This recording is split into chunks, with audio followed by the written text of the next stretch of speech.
facelift? A facelift is one of the most common procedures in cosmetic surgery. Essentially, it's an operation to make you look younger and better. Facelifts are generally done in the late 40s in the life of an individual and upwards, 50s, 60s, and nowadays as medical technology and with the advancements in healthcare, we could do it even older individuals if they wish so. However, for the most part, in the later 40s, 50s, 60s is the common age group where people do this operation. And by pulling the skin of the neck and the face, by repositioning the muscles and tissues underneath that, we could make you look better and younger. Who is a good candidate for facelift procedures? First of all, they need to be in good health, people who are contemplating the surgery. If they're in good health and they have realistic goals and expectations about their surgery, they're good candidates. A person whose skin is excessive, who's got a lot of inflammation, the jowls or the area around the jawline where the skin starts to sag and makes you look old.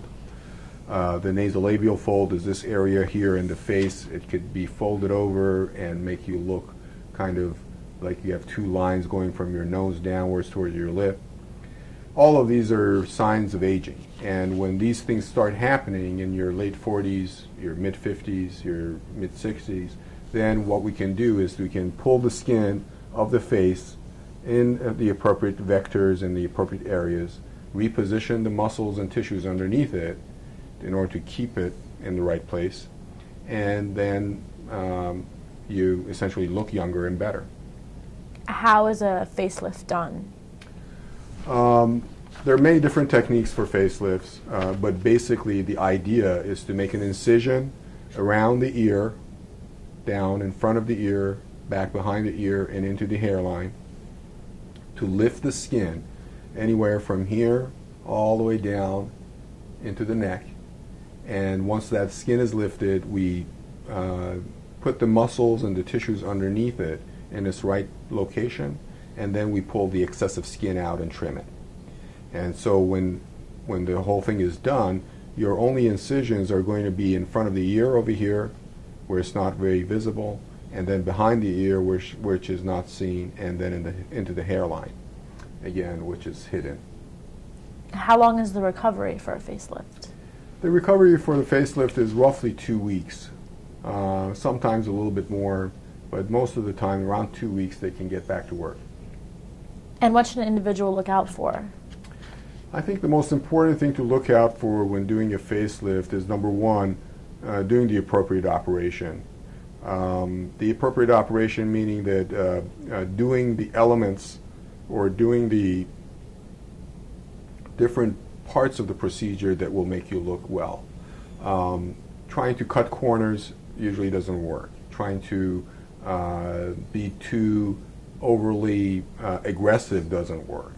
A lot of the stigma of surgeries that we have all seen, somebody whose face is pulled too tight, for example.